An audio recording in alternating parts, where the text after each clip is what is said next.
The next thing for me that I'm working on, and sometimes I struggle with, is finding the lesson. And that's about, you know, sometimes when you have a plan and it doesn't work out the way that you planned it to work out, and you just, oh man, why, oh, I can't do this, this is just ridiculous. Every time, I was in a mindset once upon a time that I used to have this mindset of people would say to me, you're strong, you can get over it, and I'm like, but do you know what though? I just don't get it. Every time I try, I just feel like I keep getting kicked down and I can't get back up and move on. But it was about finding the lesson. Okay then, this never worked. Okay, a failure is only a failure if you don't do something about it. You don't stop it from happening the way it happened another time around. If you don't learn from it, what is it that I can change? There's a book by, it's called Rich Dad Poor Dad. And in there, it talks about the word can't, and it's that I can't. But the minute you say I can't, you stop all possibilities. It's about how can I, and it's about, well, how are you going to find the lesson in the challenge? Because there's always ones there. And the thing is, with a challenge, you can either just accept that that's just the way it is, or you can use it and turn the challenge into an opportunity. And that's something that we need to be teaching our children, our families. It's about turning things into opportunities. One of the things that I do to turn some of the challenges that I've been through into opportunities is that I do talk about my life. You know, there's an organisation called the Prison Link. I speak on that course because I want to enact with someone who went to prison. So it was about how was I going to turn that experience, albeit it wasn't a good experience, into a positive thing, and that's what it is about challenging. So, I lost my train of thought now. The quote to go with that is, successful people succeed because they learn from their failures. And I want you all to say, I acknowledge, accept and embrace everything about me. So many ready girls. I acknowledge, accept and embrace everything about me. And the last thing that I've been telling myself that I really need to improve on this year is making sure that I take action. I don't know about anybody else, I mean, many times when I've had dreams, loads of dreams of things that I want to do, that I want to achieve, plans written down all over the place, things that I wanted to do. But although you've got the mindset and there's things that you want to progress with, nothing's going to happen without taking action. Now that's regardless of whether it's in your faith, whether it's in your job, or whether it's in anything at all that you want to do. I think I'm going to illustrate, yes, I'll do an illustration here. Can we volunteer? Anybody? Well, then otherwise I'm going to yeah.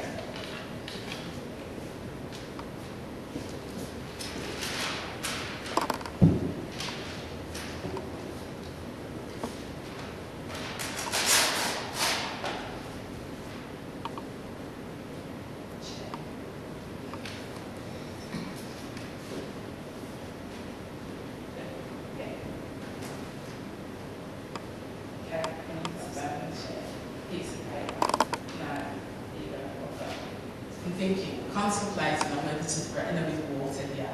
Normally when we do this, we hold water open and say, if you don't take action, I'm going to drop water on you. She'll start shaking me. So I want you to find a way of making that paper hit the floor. You've got 30 seconds. Okay. Go. You've got to find a way to make the paper hit the floor without it.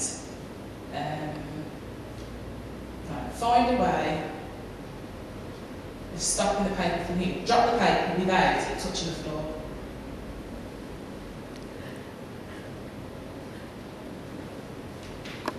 Okay.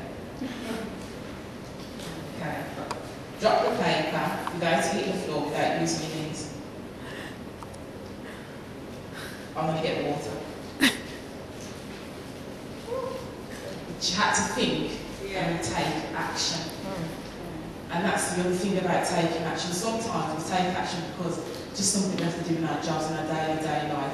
but it's when are we going to turn things into a must? Where's the urgency? If you've got dreams and goals, take action, but don't delay it. Treat it like it's urgent. If your goal is in your faith, then treat it like it's urgent. Anything could happen to you outside tomorrow. You can pass about anything could happen tomorrow, and you're not going to be able to do it if you don't take action today. And sometimes what we don't do when it comes to taking action is treat things urgently. You want to get out of a situation, what are you going to do to make it happen, make things happen? My boss at work, I mean, where I work, I work on a lovely team, I really do. And my boss's theory is, let's just make it happen. And how do you make it happen? By taking action. And that is something that we all need to do in our lives, is take action. Now, I know that I've gone through these principles, and believe you me, I'm not just preaching. I'm not preaching at you something that I'm not trying to do myself. It's not things that I've mastered, it's things that I'm trying to work through at the moment. Because where have you seen before, my journey went from one side and I came to this side. Now it's time to start working on this side at where I want to go to next. Our journeys are never done. Life is about learning. It's about how you apply those things. You know, some people find it fascinating that I am a magistrate. I don't, to be honest with you. But what I find not fascinating, but what spurs me on the most is about the journey. The journey is an important bit. It's about the decisions that you make in life to make change, to move from one place to another. Some of the decisions, I mean, I've made, I think it's 5 important decisions in my life, and I've changed myself to think exactly what they are now. But the first one was when I had my son. When I became a mum, obviously I've lived in hostels, I've not had much education and things like that. But my challenge for me was not to just be a stay-at-home mum, because that's what I was around. It was to be a working mum. I wanted to be a working mum. So that's what it was. I challenged myself. I did voluntary work, and then I went to work in housing. Another thing decision that I've made is that not to be a victim of life issues, but be victorious through them. I've been through many things that could have, and I've only told you about some of the things that some people wouldn't have been able to cope with. Some things would have left me rocking in a corner. But it's about making a decision not to be a victim of the things that we go through on a daily basis. It's about being victorious through it.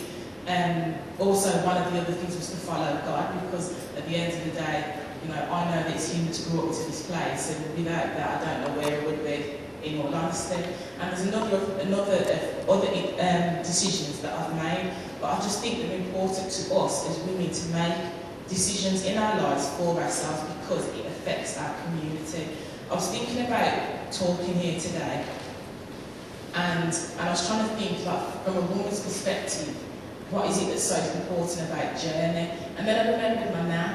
I remember my nan getting up. To me, it was like 2 o'clock in the morning because it was so dark, but it was probably about 4 or 5. She used to get up every morning and she used to go to work. Them are the things that I would remember. That was what she did in her life, that set an example for me. Not purposely to set an example for me, but she did it by being herself. I remember the fact that every time she came home, it was a good meal. Do you know what I mean? Little things like that. But she was an influence for me. Now, when I look outside in the community and see some of the things that the young people are being brought up against now, you know, I remember McDonald's for me was a treat, and it was a real treat. Some children now, McDonald's for them is dinner. 5 nights a week where I work, breakfast, lunch and dinner, where I work. But, and it's about, and I'm thinking, where has it gone wrong? What's gone missing? And it's the role models. And some people, when you say role models, they think that we have to go out there and be extraordinary, Richard Branson, this, that, and the other. It's not necessarily so. Sometimes to inspire one person can be just as effective as inspiring whole nations. I always say that.